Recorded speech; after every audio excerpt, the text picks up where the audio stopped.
The right to offend is not some pesky little part of freedom of speech that we have to put up with.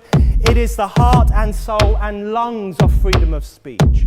It is the coursing lifeblood of human progress. It is the instigator of liberty and modernity and science and understanding. What a laughing stock today's student leaders are, that they can so casually dismiss the right to be offensive without realizing that their lovely, enlightened lives are the gift of individuals who gave offense. Offensiveness is not just something we have to begrudgingly accept. Offensiveness is the motor of human progress. Now broadcasting from the Right to Offend Media Studios in sunny South Florida, bringing you the latest in politics, current events, art, and pop culture.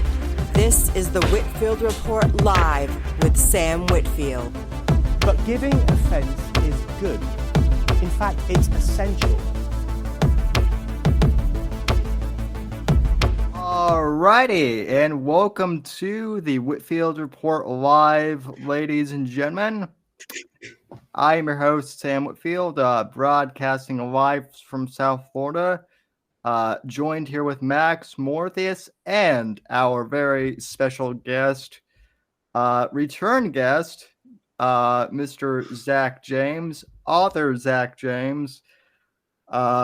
His latest book, I actually have here in my hand, Persona non grata, which has taken on a couple of new meanings since I last interviewed Zach, but we'll talk about all of that and much more. I just want to point out, Sam, and also since the author's here, like that passes the eye test right there of a book.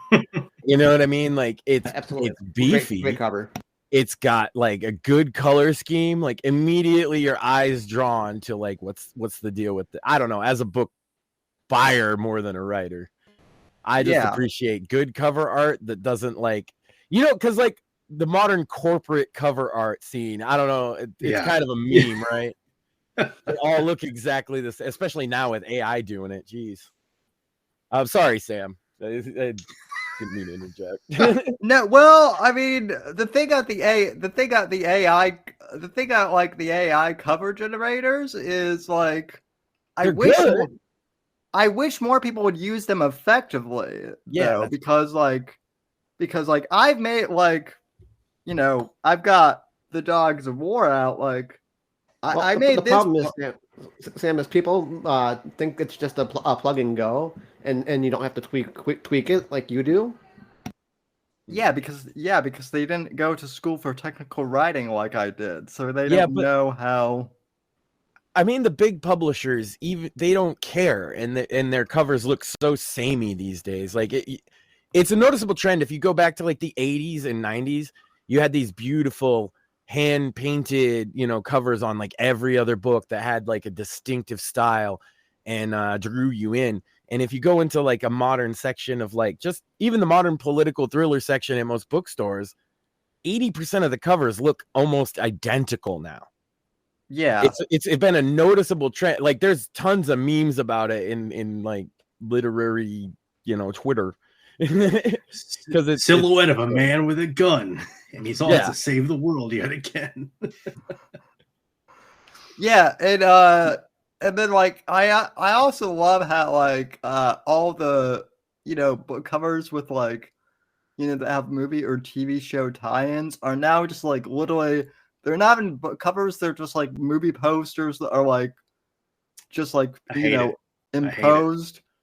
Like like I understand Jack Carr. The Terminalist got made into a show, but the original cover of the book was fine. I don't need to see Chris Pratt's face on the book. Yeah, not on the book. Sorry, ladies. I know he's handsome. That's what it is, though, Sam. That sells those extra couple and the big publishers need this. We've kind of talked about this, where this is why we support independent media wherever we find it as like a idea, because the Penguin Publishing lawsuit we were talking about before, where like 90% of the people they had signed to a contract sold less than 12 books. Well, that's not exactly like pushing you to the moon, is it? And that's the biggest publisher in the world. This came out in a class action lawsuit, I believe, 2 years ago. I wasn't aware of that. That's wild. And the lawsuit was alleging that it's essentially a giant tax write-off for them. It's basically like Stephen King and Heather Graham keep them afloat and make them money, and everybody else is just there. Or there's more than just them too, but and even with his, let's just say, more aggressive opinions as of late, he still sells them books, but like none of these they sign these authors and they let them languish. They don't invest in them. And a lot of people that we've talked to, actually, even Sam, right? You would say that if they were on one of these big publishers, they couldn't get them to do the stuff that they're going to do themselves for independent anyway. The thing that I've noticed, and Eric Bishop, friend of the show, has talked about this, is a lot of authors that go through traditional publishing now have to do almost as much, if not identical, work as indie authors now, because like unless you're Stephen King or someone, you no longer have like PR people, sending out tweets or doing media on your behalf. It's wild that they expect you to put in just as much, if not more, work than them to still do social media thing, which is like the antithesis of what I want to do. It's actually something I told Eric when I was on his show. Like if I could pull like the Daniel Day-Lewis approach of like drop I'm obviously not the Daniel Day-Lewis of writing yet, but if I could like drop a book and then just disappear to like the next release, that'd be ideal for me. Yeah, and that's something I'm kind of in the same boat too, because like I released like The Dogs of War, my latest book, like right before I went on vacation, and it still sold pretty well, but not as well as The Fourth Estate or Shadows of Deception. Reason being is because I might have made an error in terms of like deciding to release it before I went on vacation, because I wasn't, mass tweeting it like I was and promoting it. Also, to be fair, though, there's a little bit of like you released The Fourth Estate on the 4th of July, I believe, correct? I released Shadows of Deception, the first one. Was. Yeah. Okay, never mind. Well, and also, it didn't help, and I couldn't help, and Zach and I talked about this the last time. It also didn't help that like The Dogs of War came out like right after a presidential assassination attempt. Maybe actually, I take that back. It kind of did the first week, but yeah, who knows? The other thing is Amazon does not update their. I've noticed that they don't update their orders very well on KDP. So I figured that out recently, Sam. So what it is it's not when someone clicks buy, it's when those big old printers finally spool up and then spit out a copy. Right. And then it's when it's shipped. Yeah. Is when the order finally comes through. And it's very, very annoying because like, Persona non Grata came out, well, technically not yesterday, 8 p.m. on the 30th for some reason, even though I had it set for October 1st. Yeah. And I got a bunch of messages, probably like 20 messages like, hey, just ordered it. I think one sale has gone through so far, other than the 4 Kindle pre-orders. So, it's sort of one of which was mine. So you're welcome. I greatly appreciate that. Thank you. Well, like in the old days, I think this is as true for authors as it is for music, which is where I have more experience. You'd have to print up a certain amount of them at cost to yourself, usually, if you wanted to be independent, right? That's why so few people used to be independent. The costs were so much more now. And so on one hand, I'm bashing the corpos. Amazon's a big corpo too, but it does the same level of work for a lot of authors where you're having to do the promotion yourself, but gives you a lot more freedom to at least do that yourself. Whereas some of these publishing deals have like weird, addendums, they're contracts, right? And a lot of people aren't lawyers, especially early stages in your career. And it's easy to get that first big payday and be like, yeah, I'll just sign anything. And then in the music industry, that means your masters are now not your property anymore. And that means a lifelong revenue stream is gone to you. I don't think people realize how important the masters are to an artist, right? Yeah. Because that means for the rest of your life, you can make money off of that particular song, right? If you own the masters to it. And that's the first thing a record company will take from a young band. And if your first record is your breakout hit, which is the case for a lot of bands, and maybe you don't even have a big career after that, maybe you're a one-hit wonder, and now you don't even own the masters to that one hit, which made them like $1 bajillion. Yeah. You got to be careful what you sign, gentlemen. It's also a problem for movie rights too, because Sure. you know, like lots of authors will sign over you know, book rights to studios to get their movies made, and you know, Which seems awesome, right? yeah, which seems awesome, but like Michael Connelly, until they pull a without remorse and just completely destroy the story. yeah, well, and but also the interesting without remorse. I'm glad you brought that up. So like Tom Clancy had like, you know, given the rights over to for Without Remorse, like, you know, when it was first published back in the 80s, and that thing like languished in like pre-production hell, and sadly it didn't even like, I think he had passed already by the time it got made into a movie, and by damn near a decade, because yeah. that movie came out in 2021. He died in 2013. Yeah, and I hate to say this, but I'm actually glad he didn't live to see that movie come out. It's rough too with the whole quote unquote modern audience problem, right? Of where who is this modern audience? I don't know who it is, right? Because they don't seem to go see any of these movies that they make for them. Just like video games that make for the people that don't play them.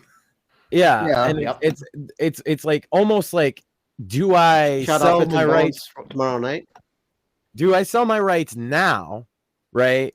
Where that is potentially, they could just take your story because you signed it away and do some stuff with it that you maybe don't agree with, or push a message you don't like, and you just have to eat that? Or do you hold on to it and then it never gets made, you know? And that's why a lot of guys, like a first time like band, like I was saying, will sign one of these. People are like, why would you sign a record deal like that? Well, because they gave these kids out of high school like $100,000. Yeah, $100,000. Here you go, kids. Have fun. Oh, you don't know how to recoup any of your expenses? That's fine. No, don't worry about that. No, don't get an accountant. Why would you do that? Yeah, there's no need to get a lawyer either. So, and by the it's good. Just sign it. And by the way, we own your likeness now.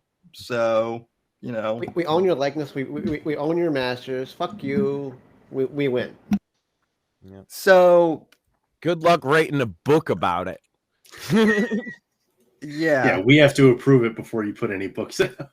That, you know, that it is like that corpo monopoly. It might not be one company, but they all have a very similar mindset. It's a culture, you know, where they use the same kind of soft language in a lot of their corporate marketing. They have the same human resource department with the same set of principles, and that does seem to be changing in certain aspects of media because of customers just not buying stuff. Like Microsoft is panicking. Ubisoft's stocks are in the toilet. So in some areas, that kind of corpo monopoly is eating itself. But then in other areas, it's just the standard of how you do business in 2024, and you kind of have to accept it. And then there are things that like I just don't understand, like for example, like how Zach and I are getting censored, but like the Hawktoe Girl is like the number 3 podcast in the world. You gentlemen just aren't hot enough. I mean, not wrong. You're not.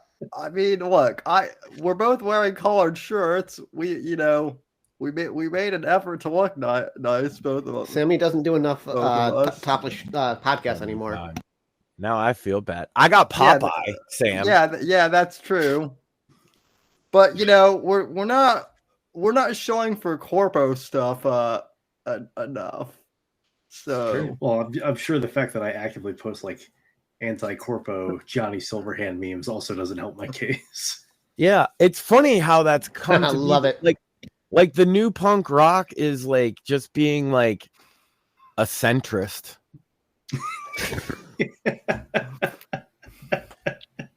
And We've been kind of like like centrist. That's been kind of the theme around here lately. Is just like I've been kind of goofing out. Last night I was just making faces, pretending to be Tim Walz because like the debate wasn't even good, and his eyes bugged out of his head at least like 2/4 of an inch. That's impressive. not only that, but like CBS somehow duped everyone into thinking that the debate was starting at 8 p.m. instead of 9 p.m. So we actually got on stream early, and like we're just like, oh, okay, where's the debate? Oh, so they're doing a pre-show.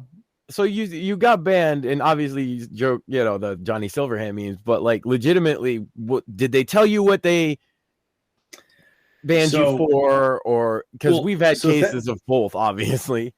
So thankfully, my current account isn't banned; it was just restricted. I have had an account get banned before. My last good old Instagram shadow ban page got it got completely nuked for quote unquote inciting violence because I'm very outspoken in my support of killing all pedophiles, and that is a hill that I will not only die on, but I'll kill on. Sure. And so I had to start from scratch for my new one. But no, I was getting so it was on Instagram. It was saying that my page and my content couldn't be recommended because of what was it? It was because of the one clip I had of like the Heat music video set to friggin' ABBA. It was said that violated guidelines on violence.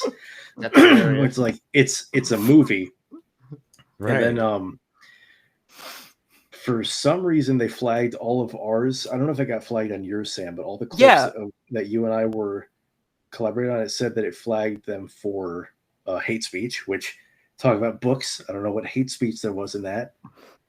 And then all the rest were some of the gun related stuff, and I don't know. I think someone might have been messing with me on this one, like someone who doesn't like me, and I've got a feeling I know who it is. Which they're getting their comeuppance right now by other people on Twitter, which is fantastic. But it was all gun related. So the main ones were the picture of persona non grata with a Beretta and a shoulder holster next to it, which Nathaniel Hummel actually sent in.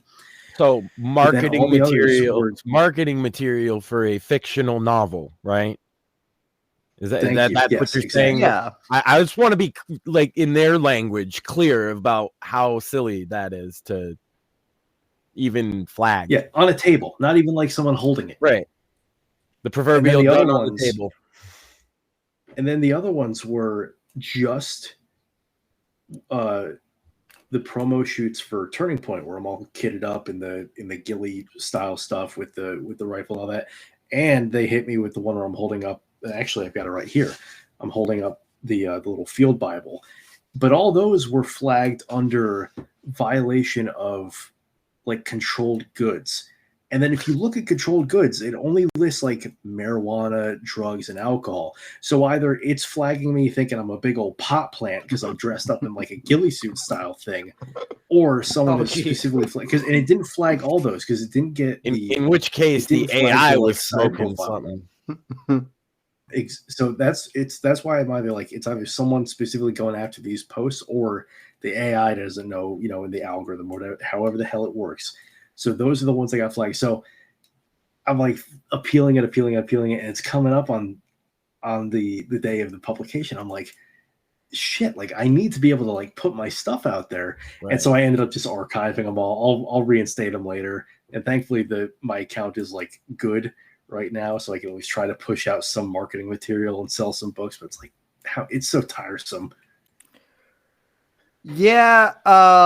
Well, Sam's got my favorite band story. Sam, tell our good guest here what you were doing at the moment you got banned by YouTube. So this is interesting. So yeah, as most folks know, like I actually had to explain this to Nathaniel because he's like, "Can you link me to your YouTube channel?" And I'm like, "I would, but we got banned on YouTube." So Live on air. Yeah, live on air. Live on air? Yeah, I was actually eulogizing my grandfather who passed away 2 years ago. Mm-hmm.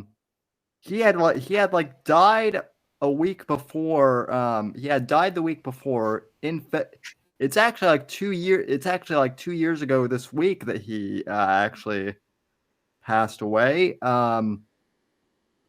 And so, like, I took a week off to, do the memorial, came back, and I was literally eulogizing him on air.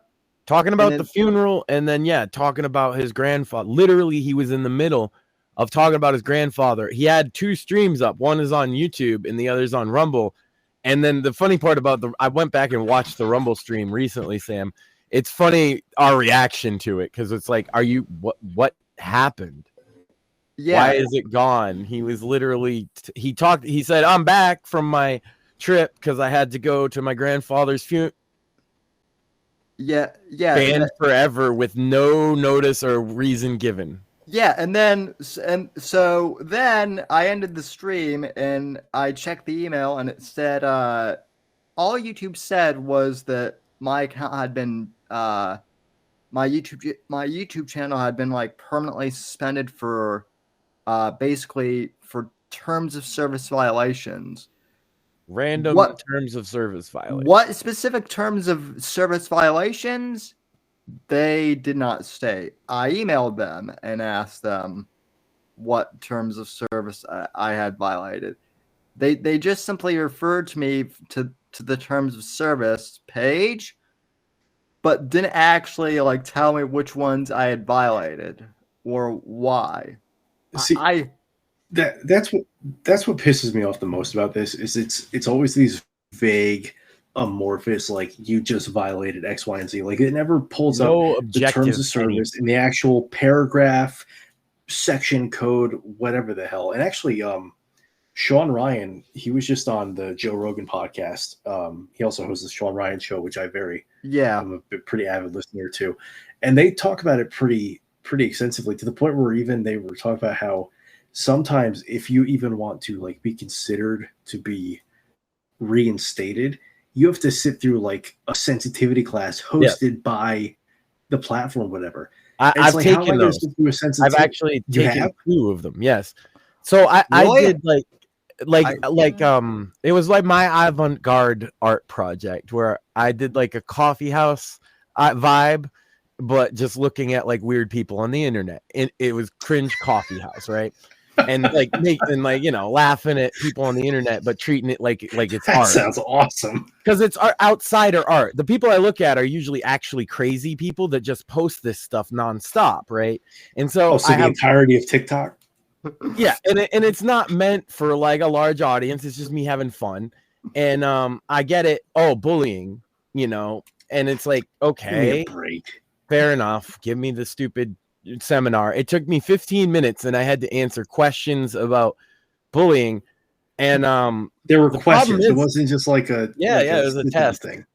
Pop quiz, hot shot. What is this bullying? I'm like, I don't know.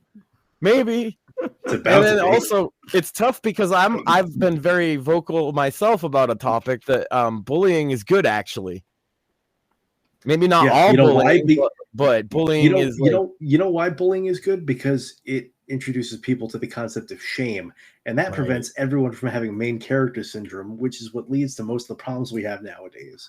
It's like a society's natural reaction to abhorrent behavior. It's almost like the antibody of society, right? Whereas like that guy's real weird, usually that correlates to something he shouldn't be doing.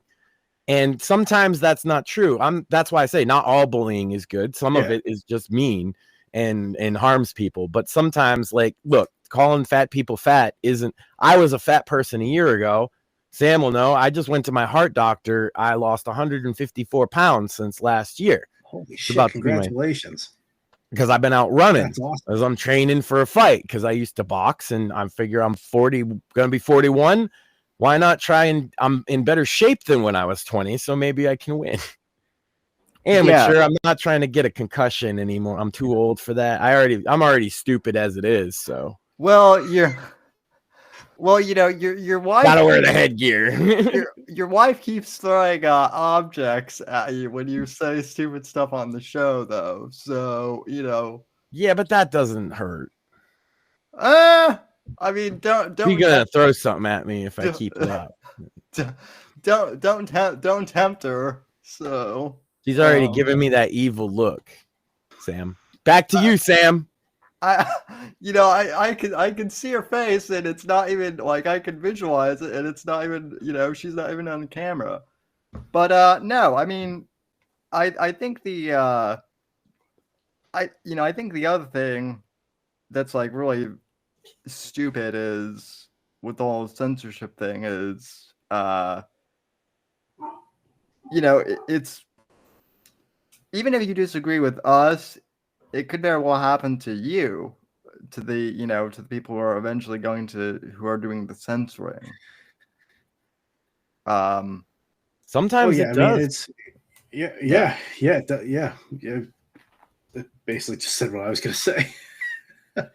Well, that's my story is like that, actually, because my big band story is Facebook. Sam knows this. My big band was Facebook. I used Facebook back in the day. Arguing in political groups on Facebook was actually kind of fun because you just piss everybody off. And I'm an irreverent, like, older millennial Gen X kind of guy who thinks that Eminem and South Park was very funny and listens to like ICP and edgy music and hung out with a lot of like underground bands and metal and stuff like that. So I don't like being told not to tell my opinion on things. And but I didn't think about it because Facebook didn't used to be as band heavy. And then one day I never got in trouble at all, but I went to the Straight Pride Parade in Boston, which was a hilarious event that was basically a mockery of a leftist protest, not even a pride parade, but a leftist protest. And the whole premise we were asking was to add S to LGBTQ plus whatever for straight, so we could all be together. So how are they going to be mad about that? Well, they called us Nazis. And I started early on in the day just screaming, "God loves you" at everybody. That was my response. Is God loves you just the way you are. That's what I said to everybody. And I swear it made some of their like, how dare you? How dare you? There's also a video, a shameful secret, I guess, that they filmed, and it went on one of those like Twitter news aggregates for lefties that gets like a bajillion views. And so it was playing "God Bless America" on the float. And I was like, yeah, God bless America. I started singing loudly and off key, figuring that other people would join me. There was like 200 of us, right? And then it kept just being me. And I'm like, do you stop? Or do you just put your fucking soul into it? And then 7 bajillion people watched the video of me singing like an asshole. So, I mean... And so that's going to that event not only got me banned from Facebook, but also the Massachusetts Libertarian Party. Wait, so just going there, not even like posting about it, just going there got you banned on Facebook? Yeah, I didn't even post anything. I still have all the shit saved. There's gotta because Antifa, they found me on Twitter, right? And I used Twitter more even back then. Yeah. And so they tried to get me banned, but like I always make sure not to get banned. I don't get banned anywhere. That's why it's unusual to get banned. I toe the line very much so. But it's like they decided they couldn't get me on Twitter, so they found my Facebook. and they just mass reported it. And Facebook has like no standard at all. So they were like, yeah, sure. They deleted it so hard. It never gave me any reason why that I can actually still use that email to make another account today as if it never existed. They deleted all pictures of me that other people nuked it. Yeah, if my wife tagged me in pictures, they deleted them. They took them off of her page, and they changed her married status to single.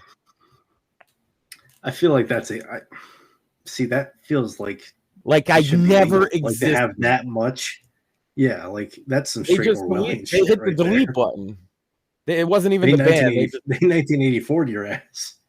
Yeah, so that's why I don't use their platforms, obviously. We're quite happy here on Rumble.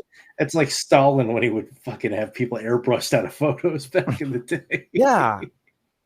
It kept getting a deeper rabbit hole, right? And I'm like, the Massachusetts Libertarian Party is a different one because they were like, anybody who goes to this isn't allowed. And I'm like, you know who wouldn't kick me out for going to any protest, even a ridiculous one?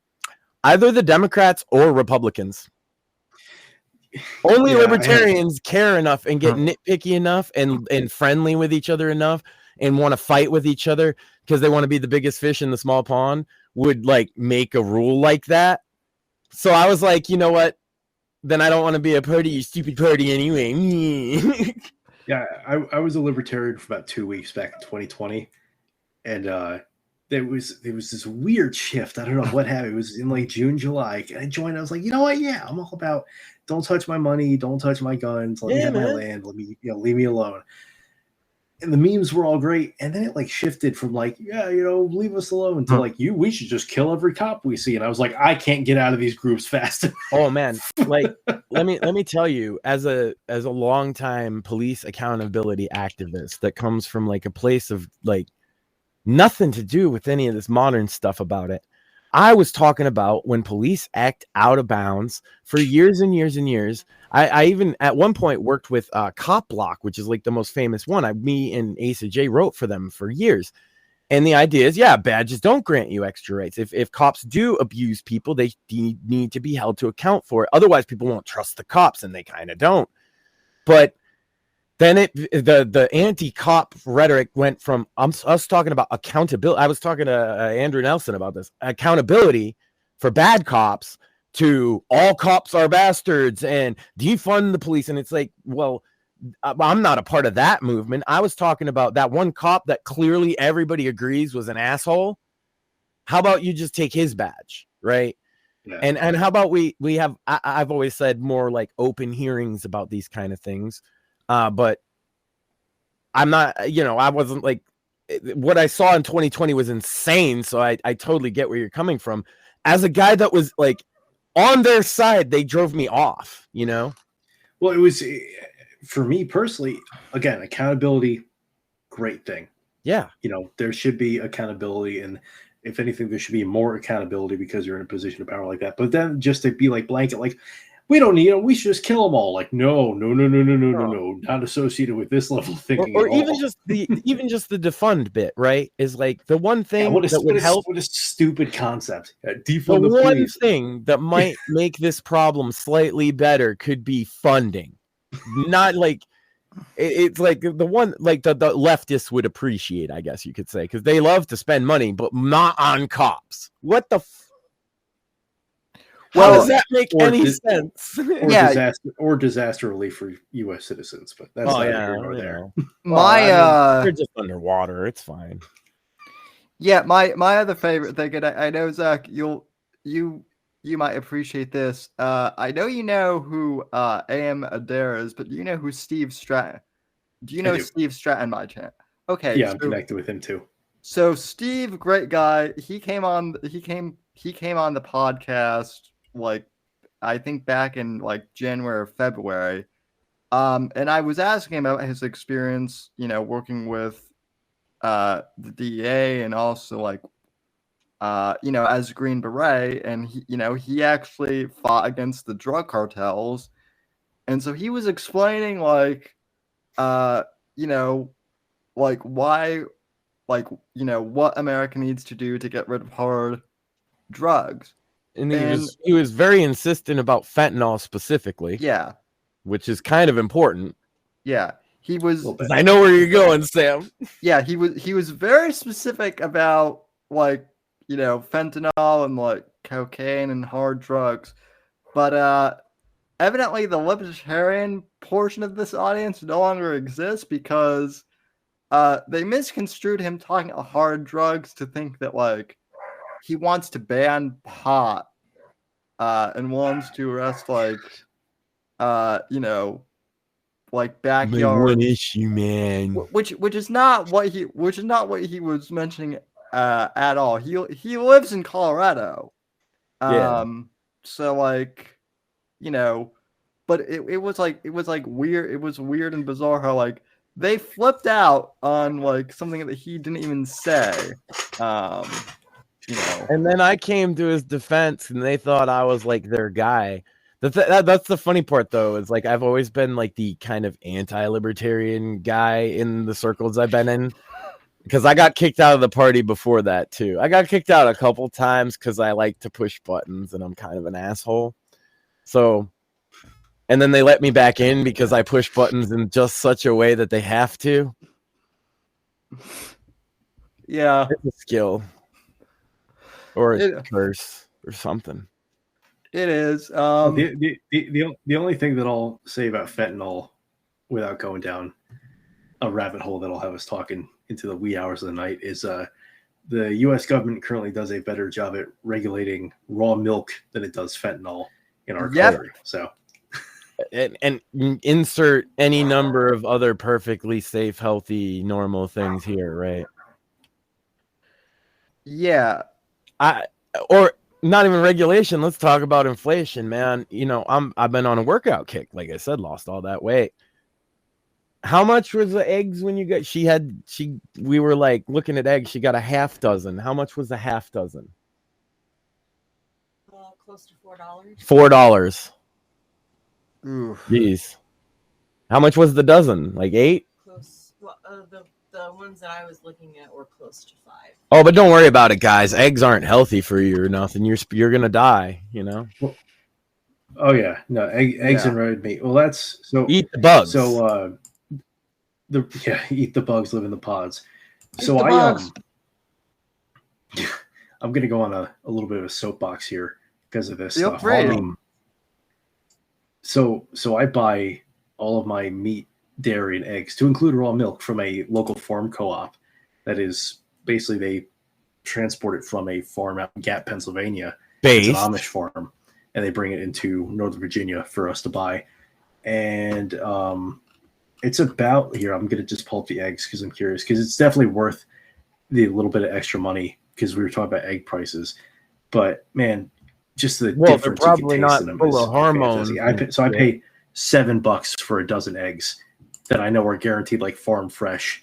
These yolks that are like dark orange. But again, farm fresh, less than the damn store.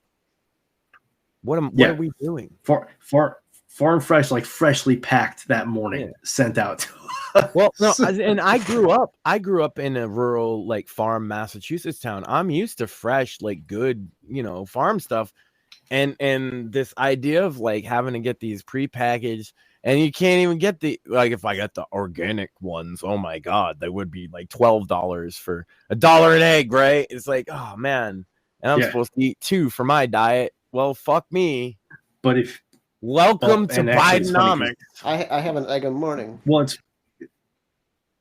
it's funny too, because now like you can't even make the excuse of like, oh well, but fast food is so much cheaper, and the poison is cheaper, because fast food is fucking expensive now too. It's just Most like you can't win. A luxury for the first time since like the 50s.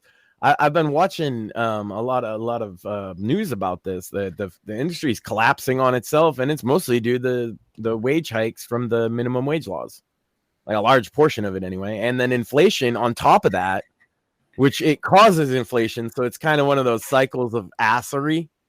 Where we just the person that's going to get the bone in the end is going to be the consumer one way or another, and the taxpayer, because these people aren't making enough. They have to go on assistance as well as working at the fast food place, right? So we're paying more in getting the fast food, but we're also paying more in taxes for them to get food stamps because they're not getting enough because of inflation. It's crazy, and it just keeps what the Ouroboros, the snake eating its own butt. Well, like even getting back to like self-publishing and whatnot. I've gotten a couple of complaints from people, like not too many, but like, why are you charging like $11 for a paperback that's like only 250 pages?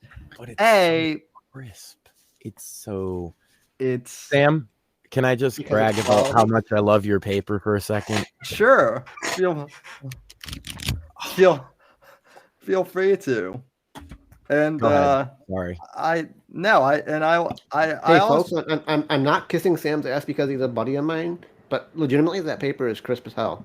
Yeah. Well, and I listen, I haven't done hardcovers for my books yet, but I do love Persona non gratas, like just the like back, I thought I would miss. I'm saying it looks substantial. Like I just talked about the textile feel of your book, and I'm looking at that book in your hands, and I'm like, yeah. The casing is really nice, and it is like, I looked at pricing. Your book is not like bad at all. I think it's like $22 for like a hardcover.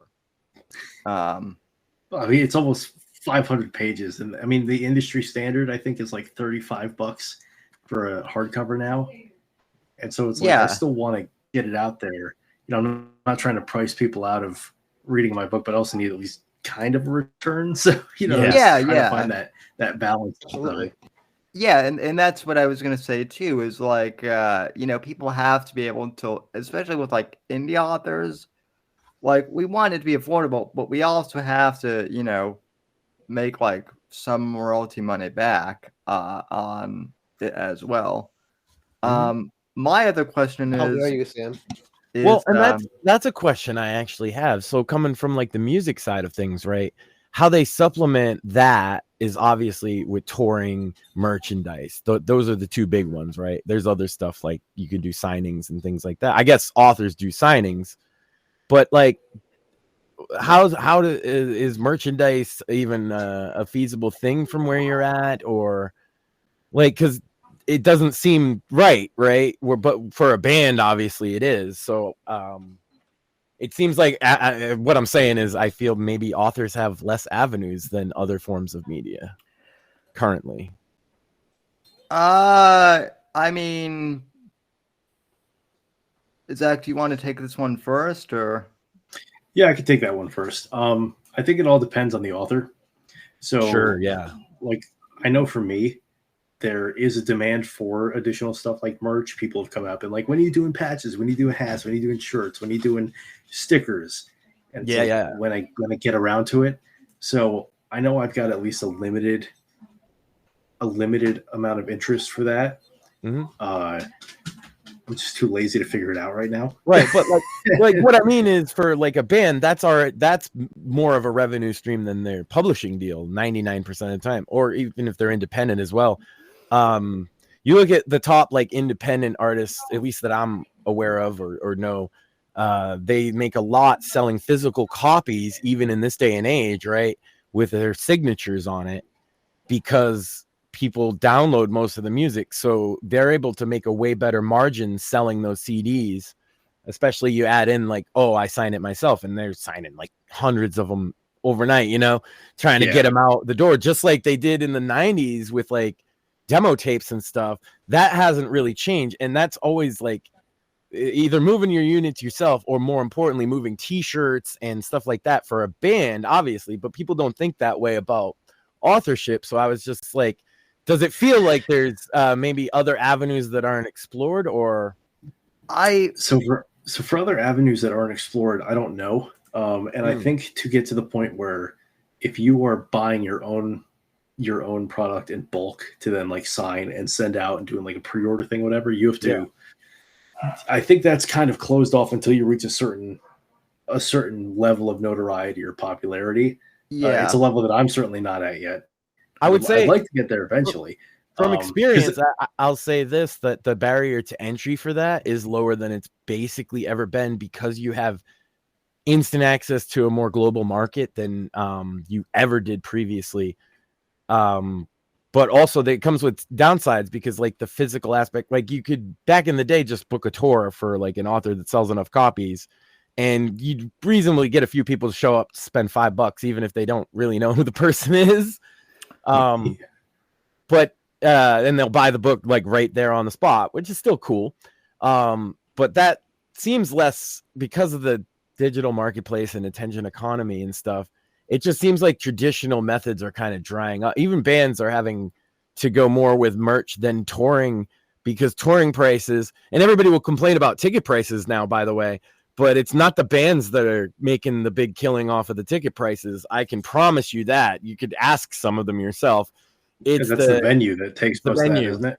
Yeah. The venues, ever since COVID, they've been hitting it as hard as they can, and people still pay. So what are you going to do? Just to kind of answer your question, though, from my perspective, Max, like as far as what other avenues are out there, I would really say, like, at least for authors, this has been my case. Like Substack has really been like a good platform for like authors to like self-publish short stories.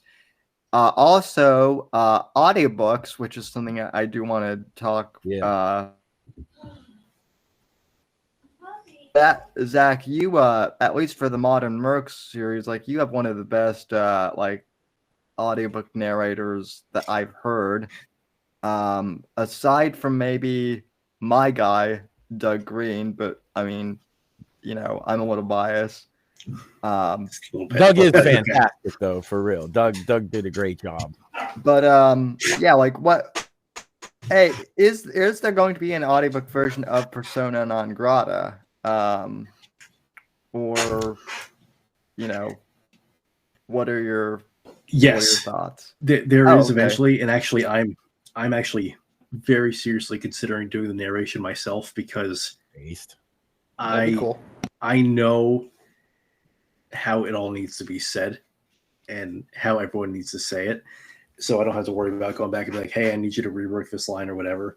And there will be audiobooks for the other Modern Merc books eventually, but the problem is with a good voice comes a pretty good price tag. Yes. And I've got some other things I need to take care of before I'm dropping a couple grand each on audiobooks in the future. So, and that's also a reason I'm thinking of doing Persona non Grata myself. Minus, I've already got a friend of mine who has a very, very nice voice. She'll do all the women parts, because I'm not going to subject people to me trying to do those voices myself.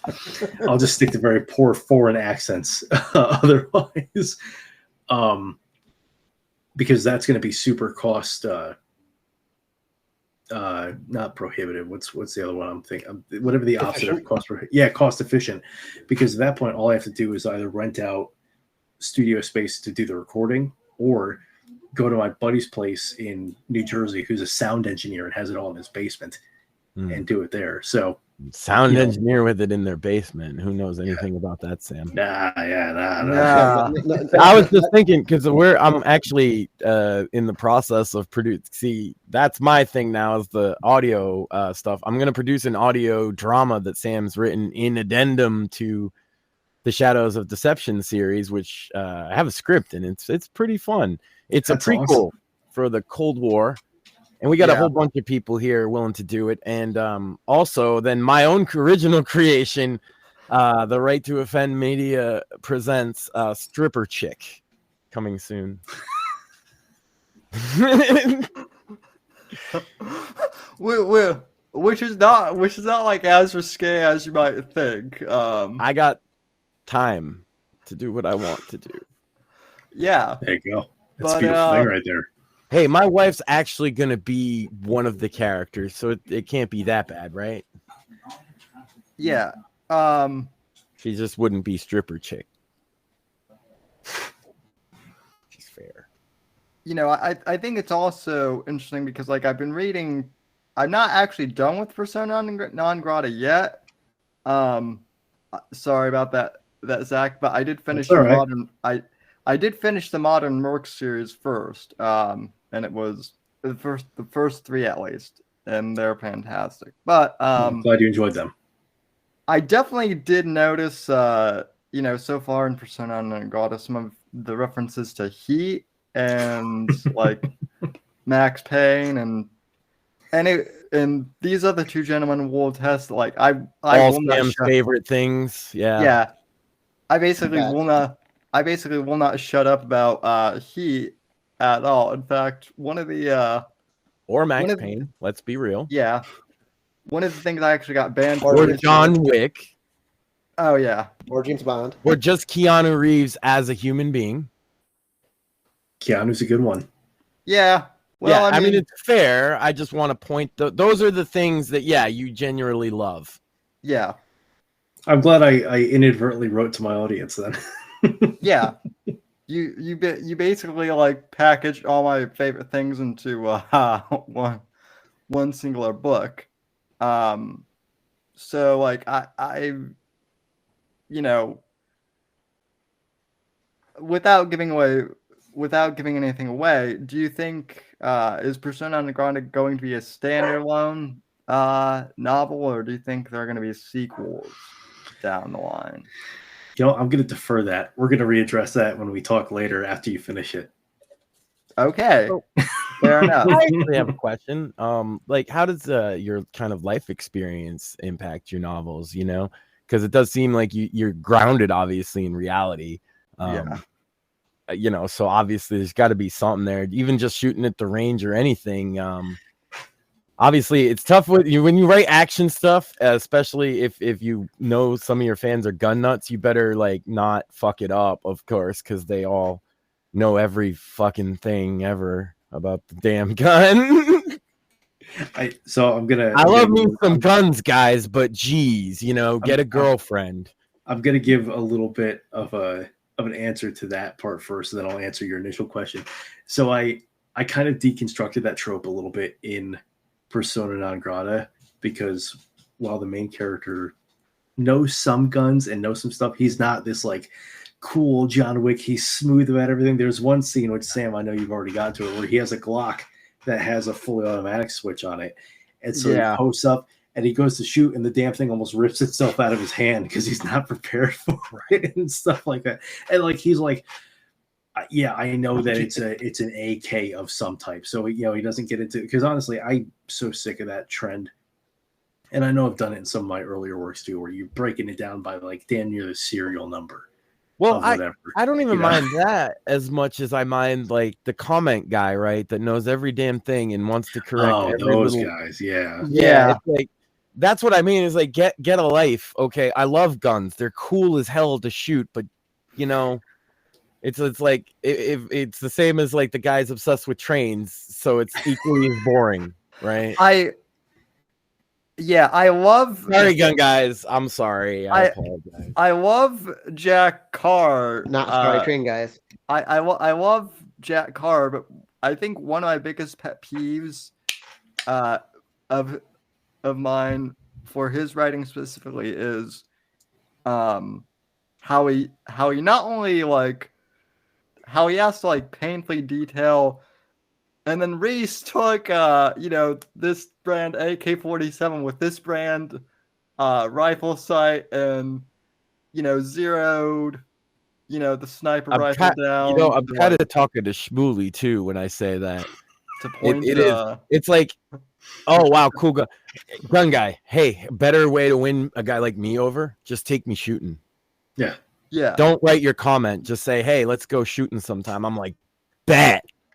Yeah. And then to answer your initial question on how my life experience weighs into the writing, it has very much shifted my style of writing, especially from like pre-life experiences. The biggest one being, got a couple of deployments, a couple of years working overseas under my belt, and getting to work with some of the more shady side of things. And realizing like a lot of what I'd written previously was like, oh, that's not how this works. That's not how this goes. And then just, I would say the biggest thing is I've gotten to experience some cool things in really experienced some otherworldly feelings because of it. Like when I was in Afghanistan on a mountaintop and I could look up and see a belt of the Milky Way because we had no light pollution. Like that's an otherworldly feeling that most people aren't going to get. And so give me 1 second. Sorry. Dogs are always over with the crowd, Sam. Well, even if chat doesn't like the dogs, they're dogs. Yeah, this. I got. Speaking of pets, Sam, I'm walking. I didn't even tell my wife. Just playing. They're not actually killing each other. Oh no. No, I was saying that dogs are always over with the crowd anyway, and if they're not, then maybe you're in the wrong place. So also because I've lost multiple friends. You know, I got rejected out of high school. 9/11 was my senior year, right? And so all the boys signed up, but I was flat-footed or something like that. And 6 months later, one of my boys I graduated with came back in a box, a Marine. Then about a year later, or 2 years later, when the initial deployment of Iraq happened, my friend that was Rhode Island National Guard, because he was an engineer, went in, obviously, as you know, they're not set up as well at that point during the invasion, and an IED hit him. And it's tough, man. I've did 2 military funerals before most people would have graduated college. And so I obviously, I'm always say people say thank you for your service. I'm thankful that you are here, and made it through and even have something positive to take out of it. That's the first thing you went to too, was something positive, which is a notable quality in a person. Yeah. And but to get back on where I was saying, so those experiences and sort of things that I know that other people won't be able to experience, or it's just an escape from the mundane. I mean, how many places in the United States can you look up and see even the stars pretty consistently, much less, a belt of the Milky Way and several dozen shooting stars a night. Mm-hmm. And so trying to capture that, because that's all my writing is, none of my books have greater meanings of, where it's going to keep the reader up at night thinking, because it's some big philosophical revelation. I write stories that I think people find interesting to help them escape the mundane. That's all I write for. Yeah. And I like to think that because I've lived a little bit of life, I'm able to transport people to places and things and experiences that they probably won't be able to. Yeah. And if you're not doing that, then I guess write nonfiction or don't write at all, right? Because again, I'm not the writer here, but as a lifelong reader, like an avid reader, that's what it's about, right?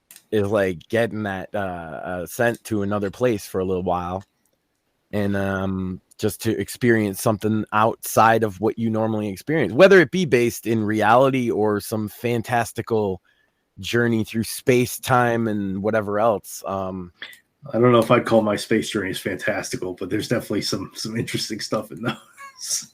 Yeah. Just to take me away from the mundanity from a while. And that's like I always point out, that's the notable difference between us and like the beasts of the earth, right? Is the art, right? Yeah. And music and just creativity. And it's this wonderful, joyous gift we have that we can share with each other. One thing I am curious now, I've read some of your work more in depth, is are you able to, because I specifically like with modern works, I know that, your characters are contractors, and obviously you work in the contracting field. So is it hard for you to separate yourself from Zach James, the contractor, versus Zach James, the author? Because obviously your characters, in the modern work series, they're doing lots of action-packed stuff that I would imagine, hopefully at least, you're not. Is a little less common. You're not He's hoping you're safe, right, Sam? Yeah. I get that. Yeah, well, I'm hoping that, listen, if you ever are on the run from the government, Zach, I'd be willing I'd be willing to help you out, but I appreciate that. I would imagine that that's not something that all mercs deal with very much. No, not at all. It's very easy to separate myself from my characters because my characters do things that I will probably never do in my life and never experience in my life. Yeah. And it sort of goes back to that again, that more fantastical aspect of what makes a good bombastic story that's still grounded in reality, but it's just plausible enough to where people could see it happen, but it's not happening every week. If I wanted to write a dude who sits in a cubicle 9 times out of 10 or is in front of a class teaching new government people how to do their job, and it throws in a little bit of jokes there, I mean, that would be me, but it wouldn't make for very good reading. I was gonna say I've known a lot of contractors too, and driving trucks, with literally nothing happening for however many hours, days. Yeah, down a desert highway in the middle of fucking shit's nowhere. That's a lot. That sounds like a lot of fun. I'm glad in a way I got rejected, but it's definitely been a perspective because again, I see from a lot of younger people a disrespect to the troops too. And that's a weird perspective to me because most of my friends on and off my whole life have been veterans of some kind, because so many people in my age group, obviously you're, similar age, went and served. People forget what it was like after 9/11, apparently. Even the liberals were yeah, let's go get the bad guys. Yeah. Well, it's because right after 9/11, it didn't matter where you were politically, you were an American. Mm-hmm.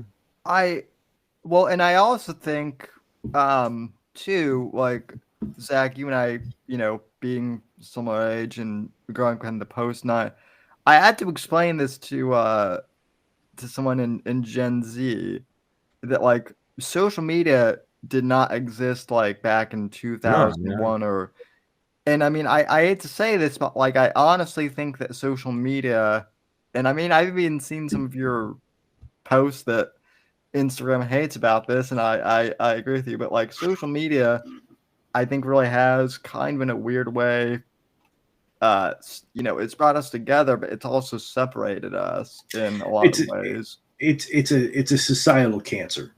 Mm-hmm. Social media in its infancy back in that 2004 to 2000, I'd say 11, was its golden years of social media where it was all about just connectivity. It wasn't about data farming and expression. It wasn't about data farming. It wasn't about fucking ad revenue.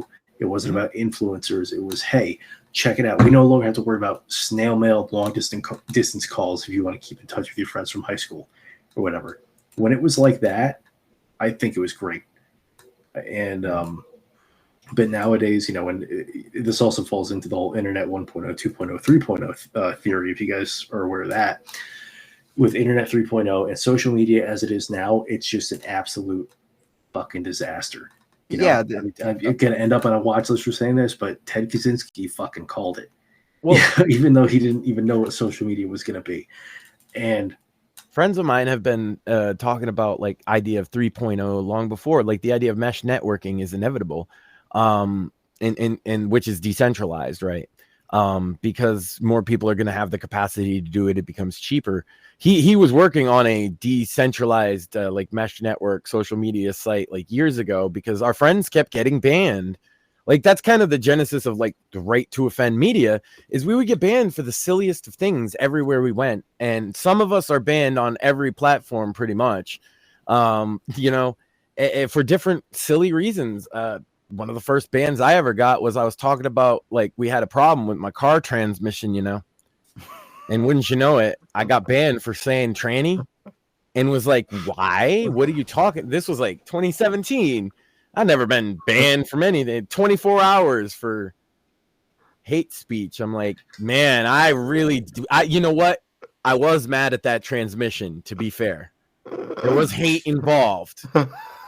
I hated that tranny. Now somebody's gonna clip me, but no. I'm waiting for the clip where someone clips me quoting saying, "Oh, we should kill all police," and put that out there. Feel no, it's not what I said. Probably not our fan base though. They're just laughing along. But Yeah, that and it's always something silly, especially Smooly, our friend.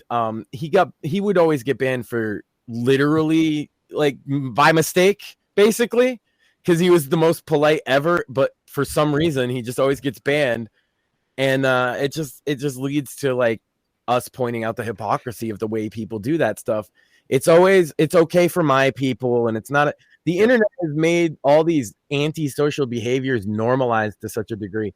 I did a video on this where I went through a lot of like actual white papers from psychologists and studies that show that it reduces TikTok in particular reduces your memory in all age, especially younger ones. Memory and attention span. Attention span. It's insane. And is highly correlated. Obviously, correlation is not causation, but highly correlated with developmental delay and other mental illnesses, right? And so maybe more mentally ill people use TikTok by just they like it, but maybe it also contributes to the problem. And that's kind of what I think, obviously, but like there's no conclusive evidence one way or the other. And you look at all of this, I think the conclusion designed that way. That was the conclusion I come to. I read all the white papers out. These are not like, it's funny when they say like, trust the experts, right? This is the experts. The experts are saying you should not have children on social media, and mine's not, right?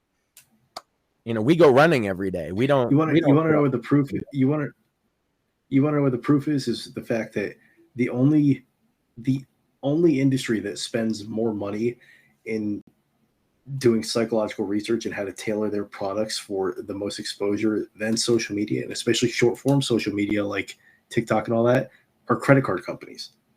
Mm-hmm. And tobacco before them. Well, yeah, and tobacco before them. Right. It's the same tactics too as tobacco, interestingly enough. And they definitely, it's my God, there's a term for it. We used to discuss this kind of stuff all the time, where it's a cultural conditioning, where because everybody just says it's normal. I mean, we all know shit wasn't like this 10 years ago, let alone fucking 20, 25. 10 years ago, woke didn't exist for most 99% of people.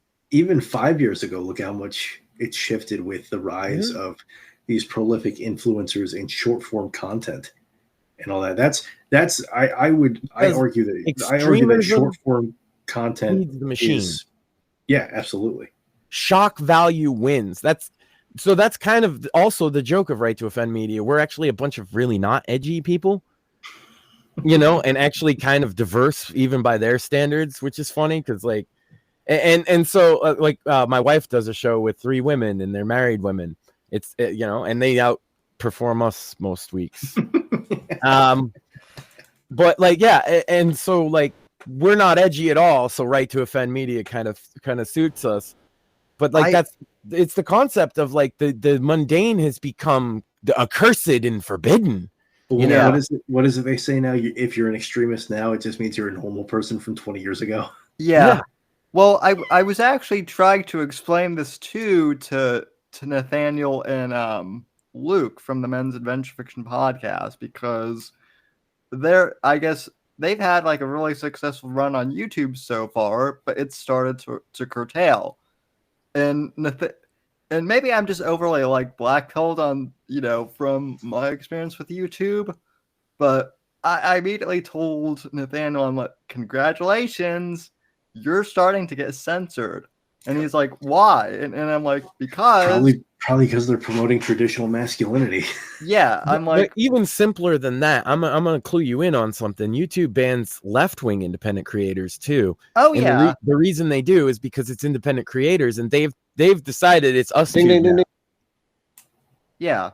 Right. The left-wing creators, they think it's the right-wing establishment is getting rid of them too. It's funny because when you look at the far extreme conspiracyist of conspiracy guys on both sides, they say the same thing, and they neither recognize that they're both getting fucked. Right? The ultra far lefties, they're not exactly like allowed on a lot of these platforms either, and they're like, see, it's only us getting censored because the thought bubbles have so split at this point that they never even wander off into each other anymore. You know, they never even wander into a MAGA person. And if they do, they're like conditioned to immediately like yell at them. Right. And I see it from the MAGA people too, though. They encounter a liberal and it's a demon rat and a liberal tard. And it's like, I don't know. We've tried to foster a philosophy to meet people where they're at. We've tribalized ourselves is what it comes down to, which is unfortunate because the more we do that and the more divisive we get, it's just going to widen that gap, that schism even more until eventually we're going to be the fucking American version of the Sunni and the Shia. If you and can't we all know have how well that's worked out for them. The only other thing is violent. Like the reason we have government, the reason we have communication, the reason we have language, the reason we have contracts, the reason we have law, all of this stems from the idea that without being civilized with each other, it goes to rocks hitting each other in the head. Right? Yeah. All of this and all of the far-fetched ideas too, all these utopian ideas like communism and like anarcho. All of them are designed around the concept of avoiding hitting each other in the head with big rocks, right? That's what civilization really boils down to. Whatever, however you want to prescribe it, right? So when you stop any of that from working, what you're trying to leave people with nothing but rocks to hit each other with, and it's scary. It's terrifying. And then whoever's the strongest, and then whoever's the strongest with the biggest rock runs the community. And he's not always a nice guy, you know. Usually Chaz, not. Look at the Chaz or Chop or whatever the hell they called it in Seattle in 2020. What a perfect little microcosm to show that shit doesn't work. And yet people are still like, real communism hasn't been tried yet.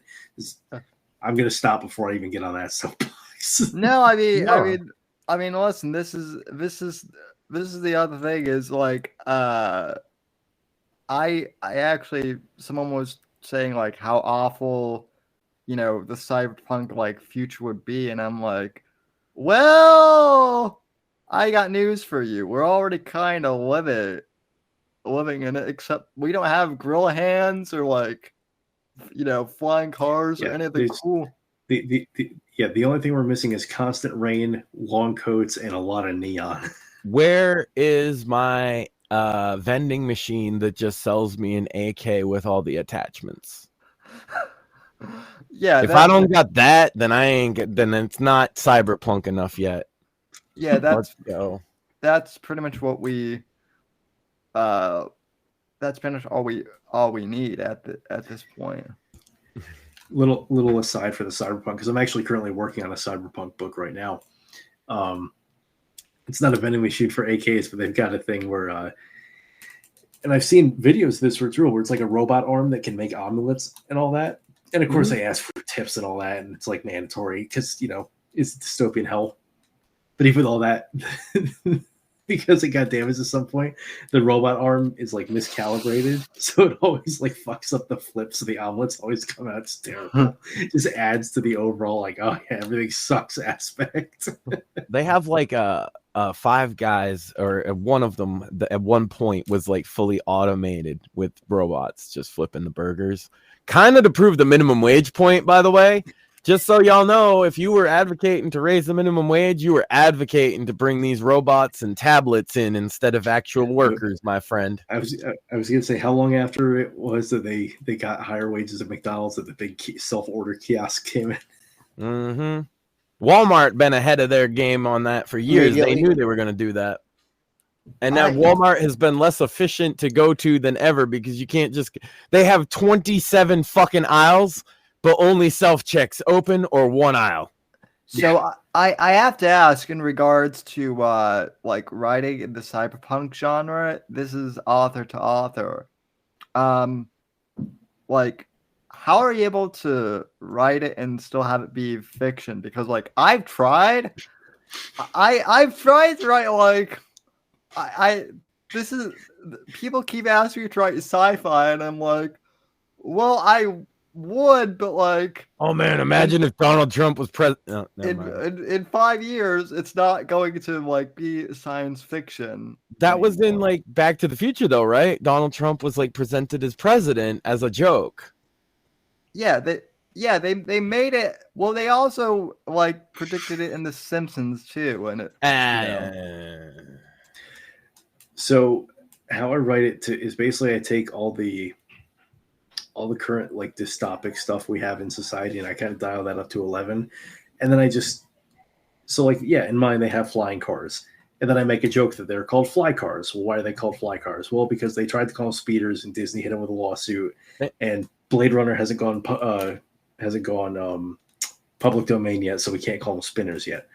Things like that, or like the main character goes to take a shower, and it details how like you don't actually have control of your water anymore. So it's like you hit a button, and you get sprayed for 6 seconds. You've got 15 seconds to scrub a hot spot, then you get sprayed again. So it's just they just came in and changed my shower head. I appreciate the sentiment, sir. So it's things like that, but then like because mine takes place in DC in the 2080s. Well, the Building Act of 1910 was abolished in like the 2040s. I think I wrote it. So you've just got these mega towers and skyscrapers, and they're even like so big and they take up city blocks. They're like, oh yeah, this memorial is now in the lobby of this mega corporation's headquarters building. Stuff like that, to be like, okay, it's still tied to reality, but you almost have to take it to a level of like absurdism. Yeah. Of like it's so grandiose and so ridiculous, but it could still be grounded in reality if we just if we took the approach that the Emiratis did with Dubai, and we just spent with all the money and know the sense. I feel like pulp is kind of the vibe for independent art right now, right? People like, because what's pushed from the corporate media is very dry and lacking that old school charm. I mean, like the idea of Stripper Chick is it's a pulp audio drama of a superhero, and she's like the nicest person in the world, but she just makes awful decisions, you know, and just to be silly. Or like Sam, I mean, Sam's whole bit is pulp, and that's why I love his books, man. They're fun, and that's where the vibe is. Even the music, it's more like over the top and fun, sells more records than what's his face, Macklemore talking about Israel. Like, it's not even whether you're on one side or the other of it. In a lot of people's, it's just cringe, dude. Just let it go. Let people have some fun. Entertainment is literally supposed to be entertainment and escape and fun. And yeah, we got bills piled up. Oh no, we know how high gas prices can get. We see hurricanes and all this stuff. Can't I just turn on music with a good beat to it? Can't I just read a book that's a fun story? Why do I have to have a finger pointed in my face and told that I'm a bad person? Yeah. Because you didn't get the message, Max. It's because I'm a bad person. I know. That's what it is. Yeah. Well, and yeah, I mean the message too. I mean, this is another thing too. Is like, I suppose, as with anything, like, you could, if I really wanted to dig through here and like find some meaning in Persona non grata, I guess I could just make something out of like thin air. Did you enjoy it? Well, I am so far. So isn't that the meaning? Yeah. That's a big thing. But then too, like I said, I didn't really set out there to be like, there's this grand message that people are going to walk away from it with it, but it very much falls down to whatever your interpretation of it is. Correct. That's what it is, because as soon as it's out there, it's no longer what I meant for it, even though I didn't mean for it. I just thought it was an interesting story that was born of a lot of rage in the real world from the time when I first started writing it, that then transformed into what it is now. Which was what, like 2020, you said? No, I started writing this one in 2012. 2012, wow. Man. Yeah. That explains the beef. It does look hefty when Sam holds it up. Yeah, I think it's like 480 some pages. Nice. Yeah, I think so. Well, and also like thinking back to like 2012, like, what some of the influences especially like the Max Payne 3 influence definitely was evident. Oh, Because was that's there any binders of women? no, but Yeah, That's the find out. lamest political meme on the right. And then the flip side of that one is the Howard Dean scream. And both of those were absolutely topped at the vice presidential debate last night. But I'm not going to get into that again. No, How embarrassing. We have good memes for that. I do have to ask, because I know you reference Heat a lot in the book. Have you had a chance to read Heat? Have you had a chance to read Heat 2 yet? I did. I read it when it came out. Same here. I didn't like it past the first third. Yeah, it gets a bit weird once There's a momentum shift that grinds it to a halt. That's what happened. So as soon as it shifted from that first prequel section where you're following the crew and then you're following Pacino's character, I'm blanking on the name right now, and then you're following that weird like Wayne Grow XP who was like Wayne Grow before Wayne Grow. Yeah. That was really good. But then when it made that shift back to the 90s and now we're following Chris and he's becoming this like tech wizard security dude or whatever, completely lost me. Yeah. And even then after skipping forward to the second flashback thing, I was like, I'm just not into it. So I stopped reading it after that. Fair. Yeah. I listened to the audiobook version of it. I listened to the preview. I would not have been. That dude sounded like he was gargling marbles the whole time.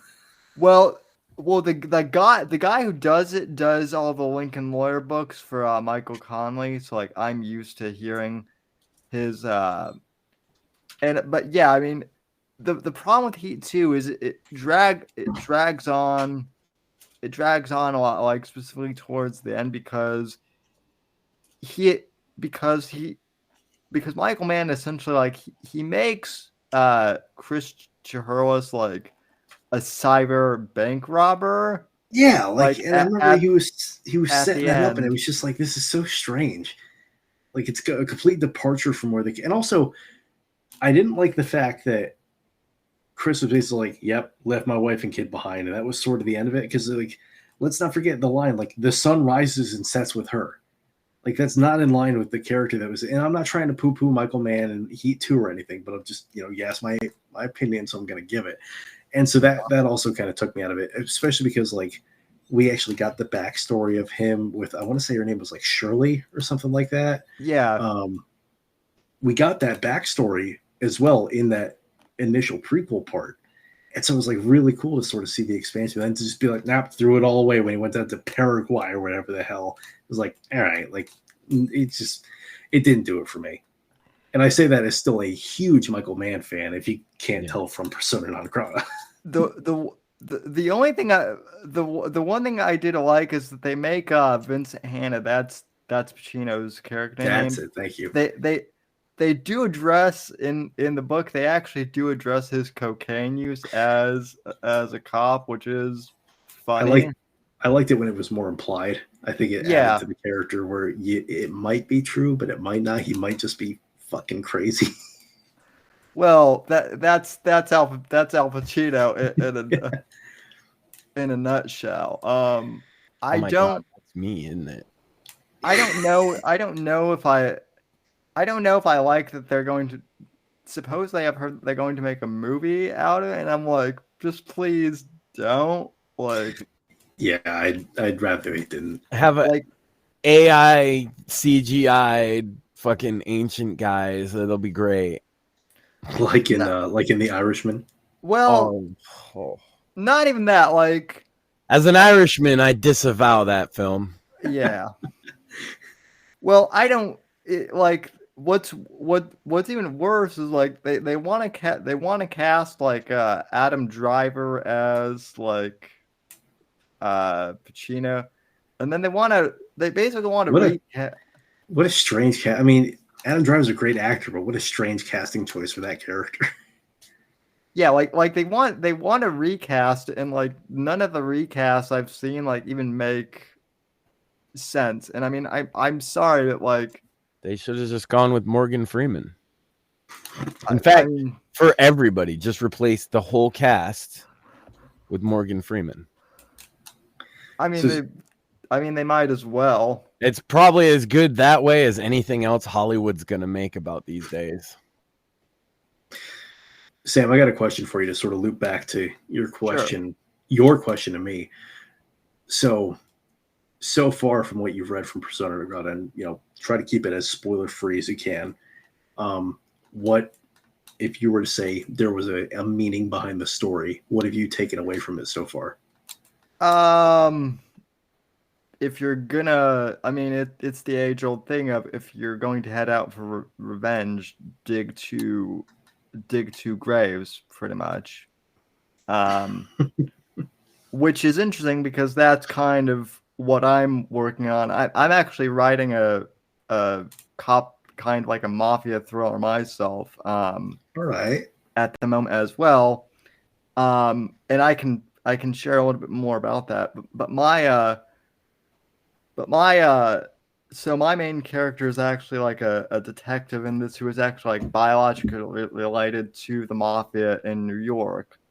But instead of like being a corrupt cop, he's like one of the few decent cops like in the NYPD, and so like he has a lot of internal conflict because like basically he's the only straight guy in a family that's like basically run like cop in a world going bad.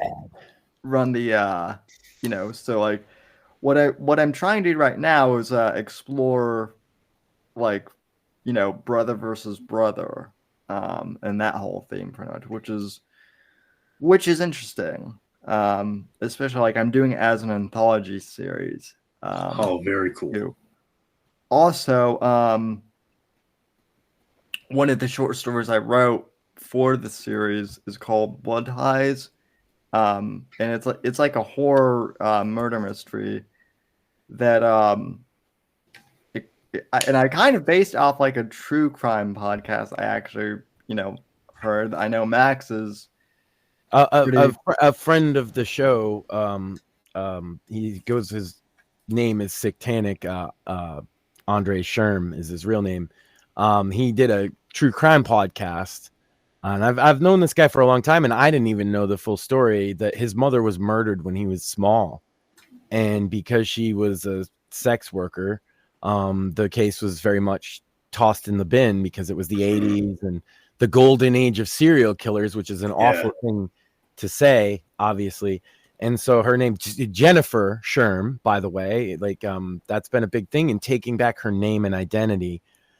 He struggled a lot. He got bullied for his mom being murdered and living with his grandparents and stuff. That's why his music is very dark and intense, and that's why I've always vibed with it. And I didn't actually know this was the reason why. The Minds of Madness podcast, which is a true crime podcast, actually sunk their own money and resources into private investigators to look into his mother's case because he encountered them through talking about something else. And they asked about it because he brought it up. They went to the town and they went to the police and they found hundreds of pages of documents that had never been even looked through that were taken by the original officer on the case. And not to spoil the whole story, but the reason that her case was covered up even more so than just being a sex worker is because when she was a child, she was molested by the chief of police, and the department covered it up. And actually on the stand said that because she was caught with marijuana, basically that it was her fault, which is what led her to a life of sex work, by the way. Incredible. It's we're just trying to find justice for who killed Jennifer, and that's the name of the podcast. If anybody wants to check it out, he's very open about the whole thing. And he for him, just the podcast was good for him in finding out, because he literally, all he knew is a bad man took his mom away. And Max, I don't know. I don't think I sent you the short story. Not yet. No. Yeah, I'll have to send it to you. I'll pass it on to him if you. Yeah, please do, because like that is the one thing that's wild is like writing crime fiction based off of true crime. Because like a lot of it is, and I'm not even trying to do this like artistically, but sometimes it's like what is fiction versus what is, real. And like there's a lot of stuff that like I actually went back and re-listened to the podcast, and it's kind of like, damn, there's a lot that I could put in here that sounds like it could be fiction but is actually real. So for real. And another thing people could check out, just since we're on the topic, is his song that he released in conjunction with the podcast. It's simply entitled "Who Killed Jennifer," and you can find that on Spotify. We really, if anybody has any information, if they could contact the authorities, that would be great. I know it's unlikely, but like any bit helps, obviously. Yeah. Sorry, Sam. It was a bit of a downer, but you brought up, the story, so I figured I'd add some context. Yeah.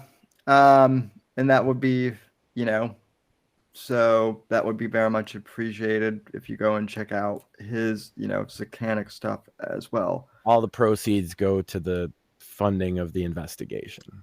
But, anyway, Zach.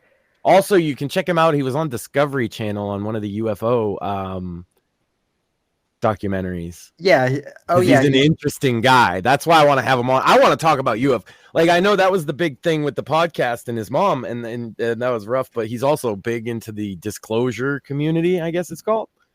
Yeah. That's my window into it, because I don't spend too much time on the alien question, but certainly they are pushing for like documents being released all the time, and he's been for that since the beginning. Whatever you think about the question, government hiding shit from you ain't great, I mean, yeah, we could go off on a whole. That's what I want him to come on for. I want to go off on a whole about government hiding stuff. They would never do that. Perish the thought. No. The government, Sam? How dare you? Well, I mean, I think this show needs to be shut down now. You just crossed the line. That was what is it? I think I hear a helicopter outside. I mean, misinformation, Sam. That's not allowed anymore. The Constitution just gets in the way. John Kerry told me so. Oh yeah. The whole misinformation thing. I will tell you this.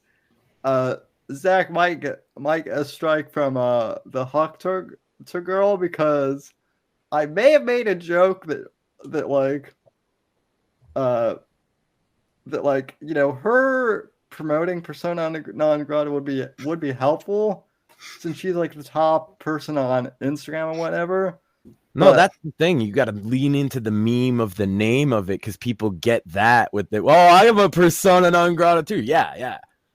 And well, maybe I should send her a copy. Well, there you go. Well, but also, yeah, but also, can she read persona? Does she even know what persona non grata means? I was gonna say, man, why you gonna dunk on this girl every week? She's just some blonde girl, man. I hope she can at least read, because as you've seen, it's not high literature. I write like how I speak. It's sure not like Shakespearean. Yeah, that's what I'm saying. I'm sure she might not know the Latin meaning behind the title, but I'm sure she can handle the actual book itself. Every week, this guy, he's just got to bring her up just to, because he's like, she's the third biggest part. I get it too. I get it. She's the third. It's but you know what? There was that one song, Sam, that was #1 that was like literally wet pussy or whatever. So I'm not surprised by anything anymore. And this is a guy that listens to like crazy metal music and rap and all. And I'm just like, that's #1 though. Yeah, that's like that's more my gripe, is just like, I'm more like, how are people with like low effort content like making like? I've pointed this out, Sam. The average reading level of music and media is now in elementary school. If you look in media written, and this is why I like old television and movies, obviously, it was written in the 50s and 60s, it was written in an 8th or 9th grade level for the average TV show. Even a lot of children's shows were written at a higher end rather than the lower end. Now they're written at like preschool level. Some of the stuff doesn't even have words. They just grunt at each other. But like then the average, you look at the average artist by decades, you know, you see like 12th grade reading level, 8th grade reading level, 6th grade reading level, 4th grade reading level. And then you get to Eminem, it was actually 3rd grade reading level when he was the hot thing. I bet it's even lower now. Someone, and I think they were just trying to troll me, but someone recently asked me like what my emoji for Shadows of Deception would be, like if I could describe the book in like an emoji, and I just said like the gun. I'm pretty sure it would be the gun, you know, emoji, but like the actual gun emoji, not the you know, not the green squirt one. You're not a water pistol kind of emoji guy, Sam? No, I mean, listen, you know, I'm sure you could drown someone with one of those, maybe, but I don't know. It's the little dinky hand ones that you get at the dollar store, right? If it was like a super soaker, at least you could maybe justify having it, but you should also have the gun emoji because, like, what the what like guns are in children's stuff too. This is the thing. When you look at like YouTube, right? The things we talk about this sometimes with my wife, because the sandwich makers, because they started here on Rumble, and so they're not, and it's their first podcast, they're not used to talking like YouTube would allow, right? They are totally not monetizable, even though they're just regular ass women talking about nothing political, nothing even edgy, but they use words that are just immediate demonetized. Like, you want to talk true crime, Sam? Well, not on YouTube because murder, oh, that's off the table. The fact again that like that Zach's like camo you know, pics like got censored is wild. But if you're corpo media, right, you can show all the guns, you can show all the blood, you can show all the sex, you can show all the drugs, you can show all the swearing, and you get monetized. Yeah. You ever watch? I know you watch WWE, Sam, and AEW and all that shit. You see the wild shit they put on television, but you can't say ass on YouTube without getting the yellow star of shame. It's silly. It's fucking silly, and that's why we're like kind of making a point to just have normal conversations like people used to. Like Dave Chappelle used to have the best show everybody loved and laughed at, and equally laughed at all the races, including his own. And that's why when he came back to comedy, he immediately got canceled and was like, "What the fuck is this shit? You pussies!"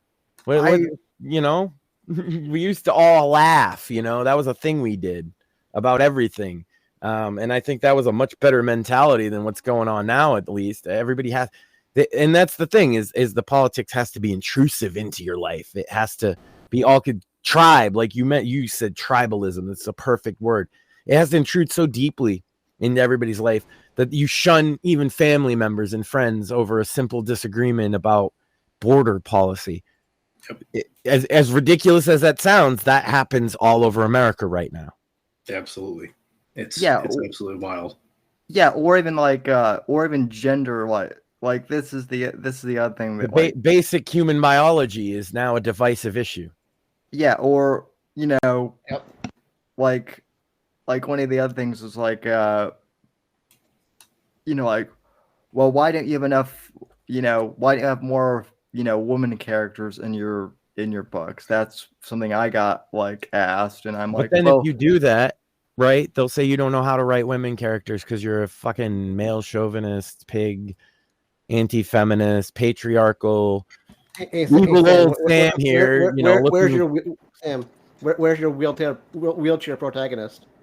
Yeah. I mean, my God. Yeah. You're supposed to write a guy in a wheelchair, Sam. Why didn't you write a guy in a wheelchair? I mean, spoiler alert, like my wheelchair guy is the president of the United States who like survives an assassination attempt, which is.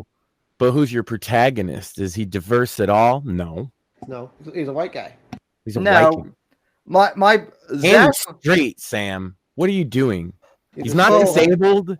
He's a straight white guy with Does he have autism at least? With nothing on the spectrum. No, I mean, how are we ever gonna get that diversity grant for the fucking company, Sam? You gotta be thinking about these things. I mean, you have. Also, he has way too much personality. You got to tone that down. That's offensive. If having Sam and I isn't enough diversity, I don't know what is. I mean, it should be. My wife's over there. She's a woman. I swear. Does that count anymore? No, she's a real woman. God damn it. Well, and unfortunately, like, as far as who I would cast for John Ryder, like, really, there are no big names in Hollywood, but like, Zach would probably come closest to like what John Ryder would look like. I'll take it. But you know, I don't think, you know, Zach, you don't have any like agents or anything in Hollywood right now, do you? No, I don't. Well, that's probably good. I hear they got freak offs over there. Yeah, that's that's an interesting. I'll be a free agent. You let me know when the movie starts, and I'll show up. Well, we need that is one thing that like I guess Kickstarter would be helpful. You see, that's not how Hollywood works. You can't get a job like that. Oh, I know. Unfortunately, I suppose we could go to, well, honestly, there aren't really many producers left that we could go to. They're all getting like arrested for. I'll produce it, Sam. If I had a budget, I would produce the shit out of it. I know. That's the problem, getting the budget. Well, and because your shit explodes all the time, Sam. I was thinking about, right? Like, what would it cost? Like, I asked for a script for your voice. Oh my God, I'm going to go do this on air right now. I asked for a script for the voice drama, and I was like, make sure you keep the stage direction simple because it's going to be an animated thing to promote the book, and I don't have the fucking biggest budget in the world. In fact, it's zero. And Sam's like, the instructions are like every other line, and there's explosions and I'm like, Sam, I have to buy royalty-free explosion sounds now. Anyway, that was it's a great script, and I was like, man, I wish I could make this with the budget, but can we tone it down, brother? Yeah, that's the problem. And I mean, I do feel like I love the ambition, though. I can't lie. It struck me. I was like, holy shit, how could I make this into a blockbuster film? Well, I do $0. I do feel like filmmaking is still like an area where independent media doesn't really have as much of an advantage yet. It's cheaper. It's cheaper than ever to produce that shit. Like, I just bought a software package of like all the latest stuff to do that for like $30 on Humble Bundle. But awesome. But that's Nice. that's also partially why, and I don't know if this is true for you, Zach, but like part of the reason why I write books is because I've written screenplays, and obviously I know I'm not gonna get into Hollywood anytime soon. So like by putting them out as books, I can like at least people can see my work. Well, absolutely. I'm actually looking at doing so I wrote a whole screenplay last year. Funny enough, also tangentially related to the mob. But similar thing. Although I didn't have it done yet when the strike was happening, which I was kind of pissed off at myself about because I was like, damn it, like had this been done, I could have sent it off and maybe gotten it in there. That's the time to kick a door in, yeah. Yeah, exactly. But no, so I'm actually gonna do a book adaptation of it soon enough. To still get the story out there and hopefully get some notoriety behind it, so then people can be like, "Oh, look, there's already an audience for it." Let's make it happen. Well, yeah, that's what I'm saying. Like the stupid, as stupid as it sounds, Stripper Chick is like a proof of concept that we can make kind of an independent film on a no budget, and so it also being such a stupid concept gives me free to be like the irreverent humor of 20 years ago that I like. Rather, because like I'm sick of bitching about not having that around, and I amuse myself at least. I was very amused last night. My wife took all screenshots of me acting stupid.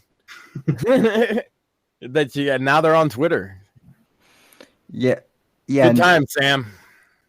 Yeah, I think our debate stream was actually better than the debate itself, for sure. Well, I don't know. Tim Walz is I can't. He had passion. I'll give him that. Not much else. He might. Well, what was it? I don't want to say anything until after the election, but there may be one or two, characters that I base, that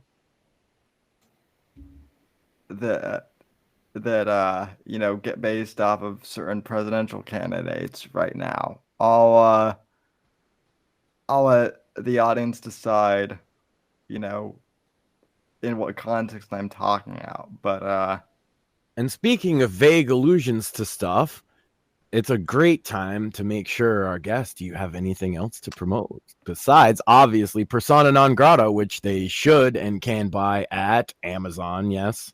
Yep. Yeah. It's on Amazon, on Kindle, paperback, and hardcover right now. The audiobook will be done sometime in the future. I'll make announcements about it, but that's still a ways off. Other than that, if they are looking for other things to read of mine, if they want that more Clancy thriller style stuff, that's the Modern Merc series.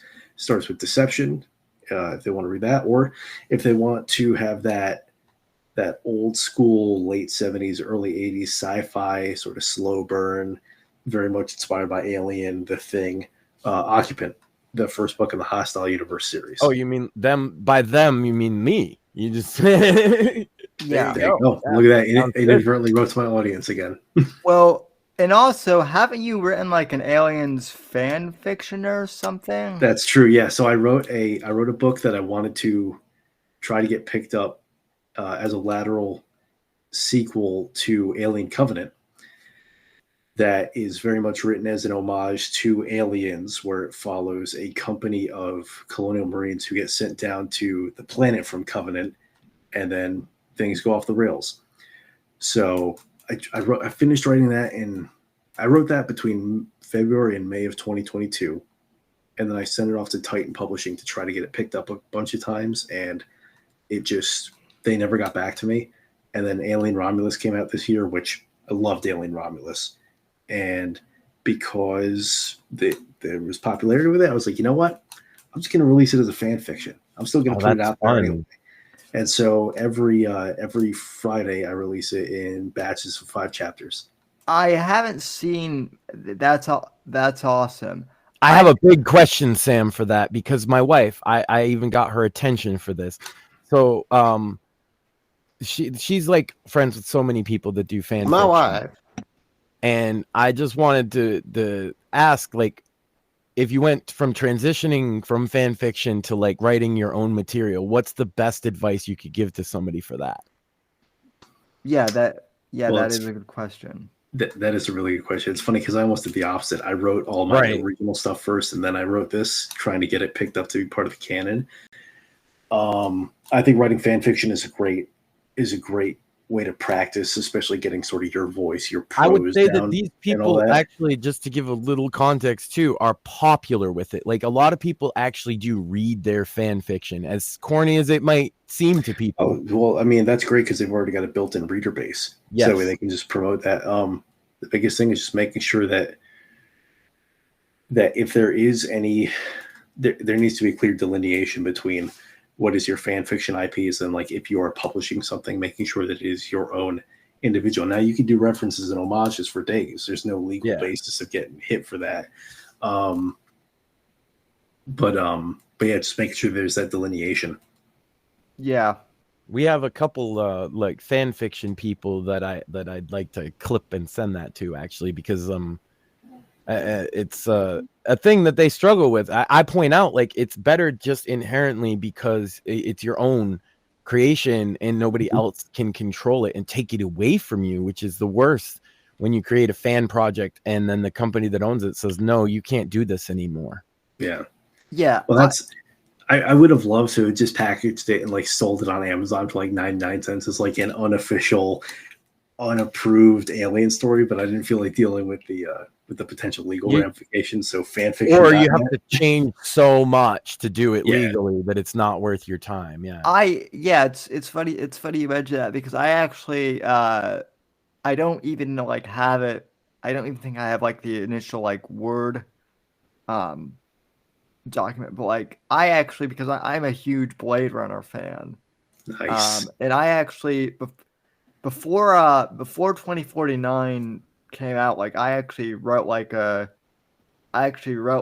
of like a Blade Runner sequel that more or less, that like basically like completely is different from what like 2049 did. I don't. I'm actually super unpopular opinion.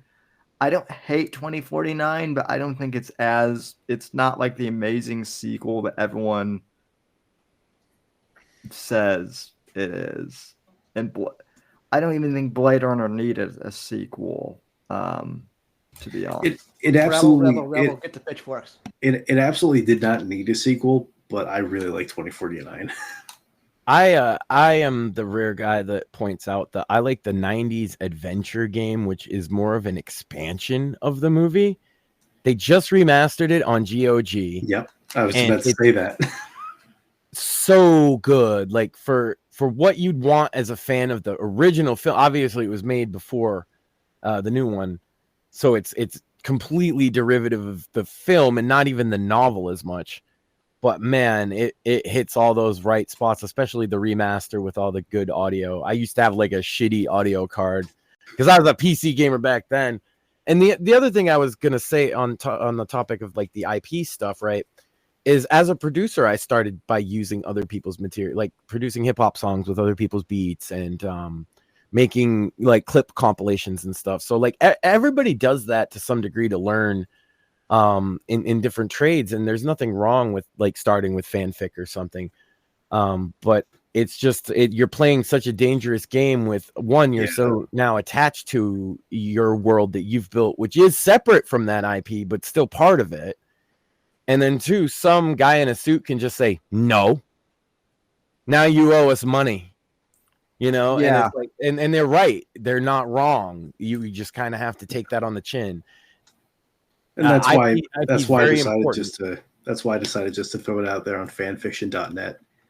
Because it's sort of like, okay, if you're gonna go after me, you have to go after everyone else who's written on here before. So, which and that stuff's cool, and that's I think where they have a lot of reader. I'm not really sure exactly where they go, but I've been saying like, we're surrounded by artists that are authors and promoting each other's work, so the perfect time. And they're like, well, but I write fanfic, you know what I mean? And that's what, and they're inspired to do it, which is cool, right? I would challenge, and I think I know who this person you're referencing it is, Max. I would challenge that person to basically write basically take that same story, but like change the character, like basically wouldn't be very hard considering the source material is like Stranger Things ish. Yeah. Okay. So we're I know exactly who we're Shut talking up, about. Sam.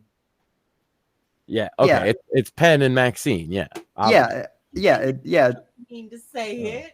Oh well, you said to say it. My wife is now gonna hit me. Go on. Well, I mean, Penn and Maxine both like all you need to do is like basically create original characters and like basically input the script or input the story. Well, here's an interesting wrinkle. What if it's naughty? Oh my god. Oh, I don't know. I don't write naughty stuff. Yeah, me either. I'm not sure of that, but she said, "Oh my god," so maybe it is. Even better. Just just don't base one of us. I don't think it's her. Oh God, no. No. Damn. You Now know. you're gonna get yourself in trouble. I'm getting off the hook. Sam's Good naughty. job, Sam. You keep it up. Yeah, no. Why he makes the big bucks. All I would say is just, you know, original characters for the win. To me it's funnier, and this is going back to Persona and Grata. To me one of the things that's fun about this is I'm such a nerd that I like to pick Easter eggs out of like, oh, this is an Easter egg for this and that and the other thing. That's true. What's been your favorite Easter egg so far? Well, I can't really say much without. He's been talking about the Heat 2 reference for weeks. That's it. Yeah. He mentioned that a while ago. I remember specifically him saying, "Oh yeah, Heat 2," because he's always talking about, or the Heat 2. Yeah, that's when he started talking to me about Heat 2. Just he baits you. He loves to hear what people think about that. He's right though. It's an interesting. It tells you a lot about somebody, right? Because I do think that change in momentum is it. Some people seem to love it, right? But not me. Well, and also like, as a writer, trying to see if like other people can pick Easter eggs out, like Max probably pointed out, you know, some of the 24 references I've made in my writing, and sadly there's a whole generation now that doesn't even know like what 24 is, or that is not for modern audiences, Sam. Even who Kiefer Sutherland. They know who they now know who Donald Sutherland is because he passed, but they don't know. They're like, oh, Kiefer did Lost Boys, and I'm like, yeah, and he's done other stuff too. He was the voice of Venom Snake. Yo, I was gonna say the same thing. Yeah, probably my favorite, just because that's the closest we'll get to Jack Bauer in you know. Haters gonna hate because David Hayter was the original Snake, right? But 5 was so fun to play. Literally, the only downside about 5 is that the story wasn't finished. Yeah. But I didn't care because I like went back and did all the hard modes and shit because it was just so smooth. Everything and just dropping shit on people's heads and just being silly in this big sandbox. Man, was that fun. More than any of those other games combined. And then people will hate because it's just don't have the original Snake voice, but I had a lot of fun with it. But anyway, well, man, we should probably let you get out of here. Anything you want to promote? Where can other than Persona and Grata, that's really it. And if anyone wants to chat with me, hit me up on. I'm on author Zach James on Twitter and Instagram. 90% of what I do is on Instagram, or shoot me an email, authorZachJames@gmail.com. If you want to talk books, any aspect of them, writing, promoting, even though I'm terrible at marketing, just because I don't have patience for it. That's where they can hit me up. And, I encourage people to buy Persona non Grata because it is a completely different animal from anything that I've written. I think it's a completely different animal from most fiction nowadays. Yeah. And that's where I'll leave it at that.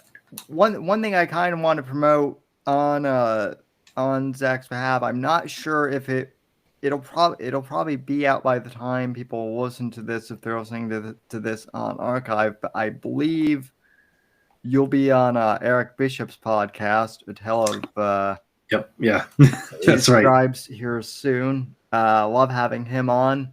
Yeah, he's a great dude. Yeah. And in fact, I actually have Breach of Trust, his book, on my desk here as well. So it's his book was actually on top of Persona non Grata. So if I may, Sam, real quick, Sandwich Makers this Saturday at the new time of 9 p.m. The Sandwich Makers broadcast featuring my wife Maxine the ever energetic Chibi, and the sassy, as always, Pen will not be there. I've just been informed, Sam. Breaking news.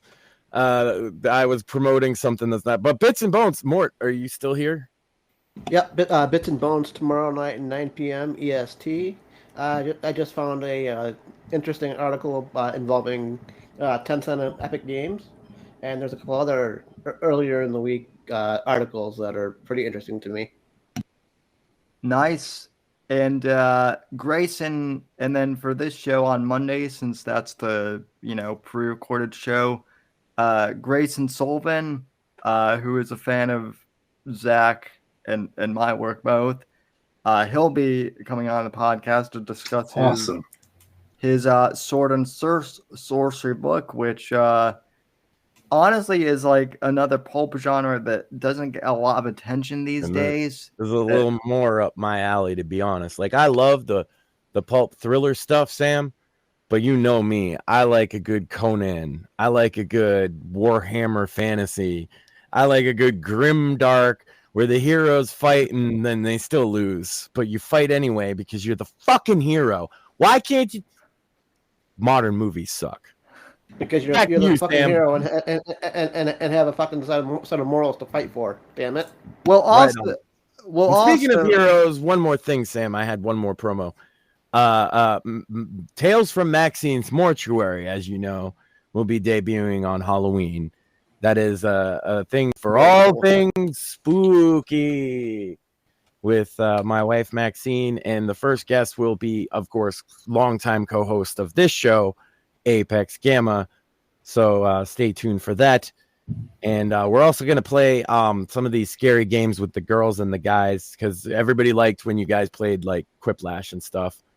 And so I got scary games because my wife will scream, and I bet you the other girls will, at least one of them will scream, and Sam will probably scream. So don't wear headphones that night, because I don't want to go right on. Yeah.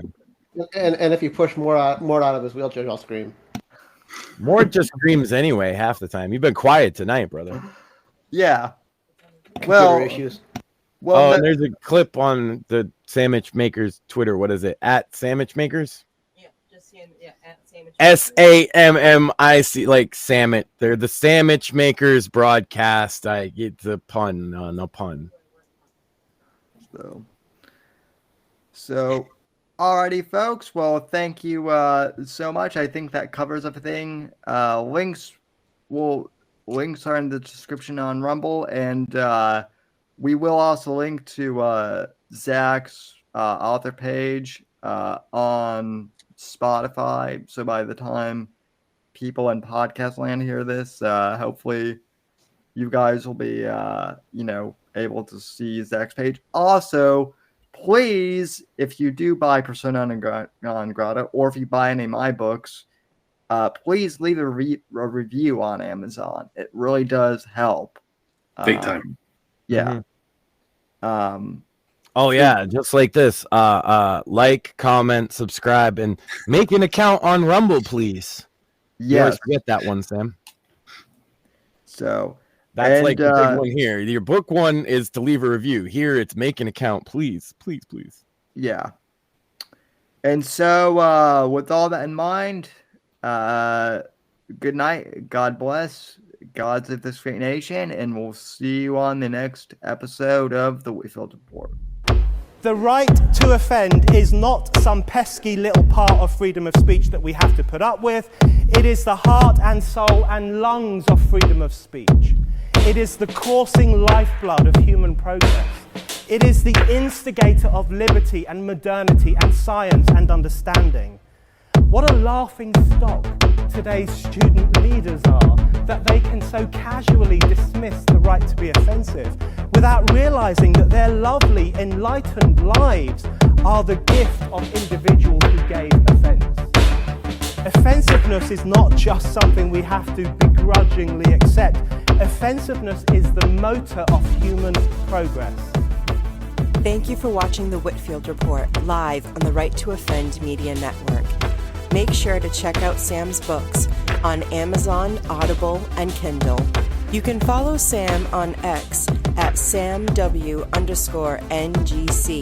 and the Right to Offend Media Network at RTO Media. Like, comment, subscribe, and share with your friends. And until next time, God bless, God save this great nation. God, freedom, legacy, in that order.